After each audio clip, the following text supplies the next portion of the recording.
নমস্কার বন্ধুরা, village wild recipe চ্যানেলে আপনাদেরকে স্বাগত। আজকের রেসিপি দই মাংস।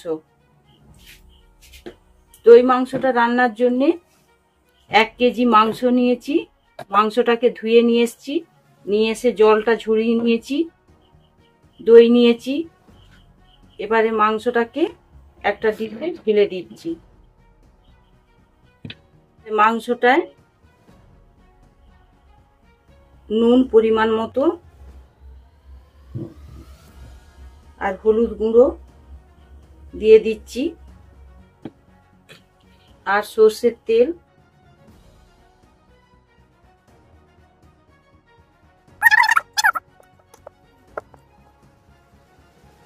এবারে যে 200 গ্রাম টক দই নিয়েছি, এই 200 গ্রাম টক দইটাকেও মাংসের সঙ্গে ভালো করে মাখিয়ে দিচ্ছি। খুব ভালো করে মাখিয়ে দিয়েছি। মাখানোর পরে এইটাকে 1 ঘন্টা এখন চাপা দিয়ে একটুখানি রেখে দেবো।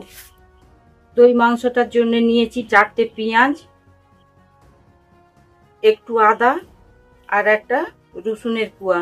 এবারে আদা পেঁয়াজ রসুনটাকে ছাড়িয়ে নিচ্ছি। আর চিনি, দারচিনি 7টা, লবঙ্গ 7টা, বড় এলাচ 7টা, 4টে তেজপাতা, 6টা শুকনো লঙ্কা নিয়ে। দই মাংসটা রান্না করার জন্যে 4টে পেঁয়াজ বড় বড় করে কেটে নিয়েছি।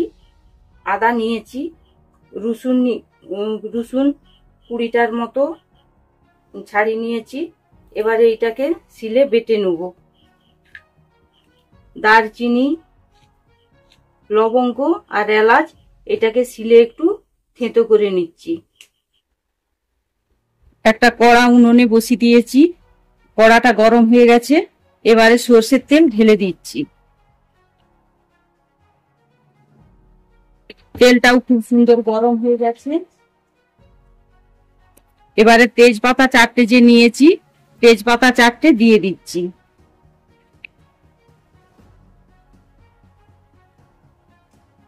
শুকনো লঙ্কা 6টা নিয়েছি, শুকনো লঙ্কা 6টা দিয়ে দিচ্ছি। আর এতে অল্প পরিমাণে একটু চিনি দিয়ে দিচ্ছি।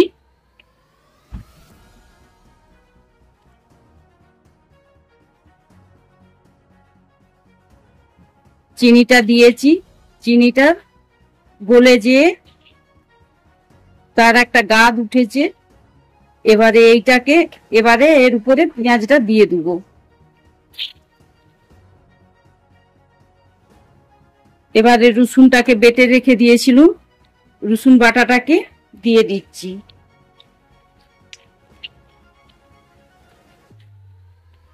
রসুন বাটাটা কিছুক্ষণ নাড়ার পরে আদা বাটাটাকে দিয়ে দিচ্ছি।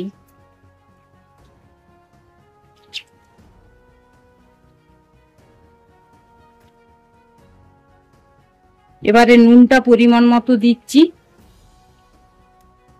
হলুদ দিয়ে দিচ্ছি। এবারে লঙ্কার গুঁড়ো দিয়ে দিচ্ছি।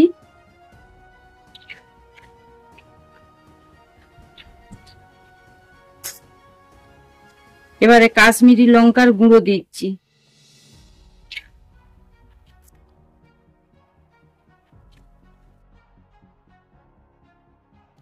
এবারে মাংসটায় যে দই, সর্ষের তেল, নুন হলুদ মাখিয়ে রেখেছিলাম, এবারে এই মশলাটা নাড়ার পরে এই মাংসটাকে দিয়ে দিচ্ছি।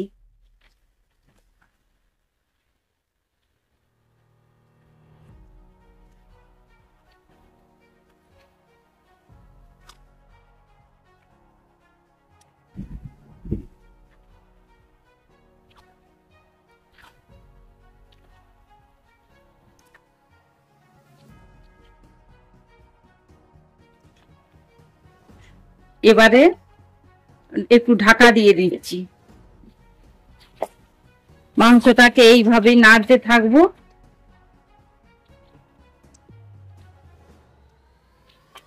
একটুখান পরে পরে না নাড়লে কড়ার তলাটায় লেগে যাবে মাংসটা। এই জন্য সবসময় একটু করে নেড়ে রাখবো। মাংস থেকে যে জল বেরিয়েছে, এই মাংসের জলেই মাংসটা সিদ্ধ হবে।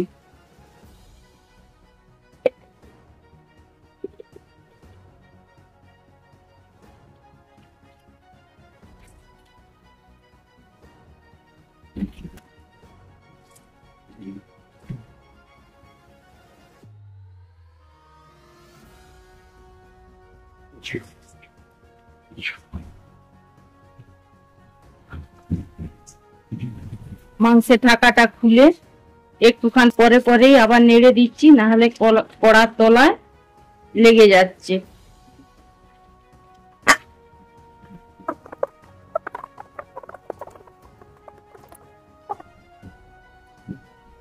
এবারে এলাচ, দারচিনি আর লবঙ্গ কে একটু শিলে থেঁতো করে রেখেছি, এবারে সেইটাকে দিয়ে দিচ্ছি।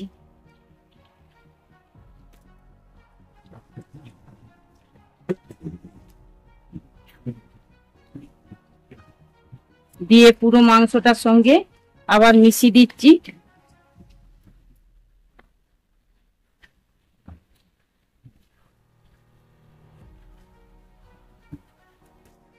মাংসটায় অল্প একটু জল দিচ্ছি।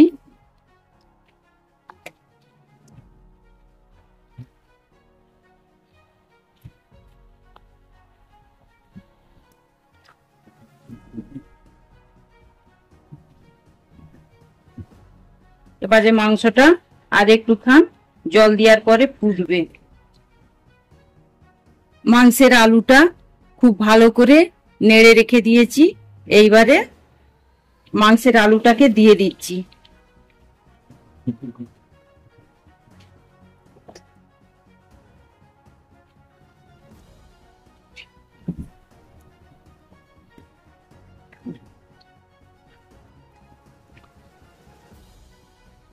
এইভাবে দই দিয়ে মাংস রান্না করলে মাংসটা খেতে খুব ভালো লাগে।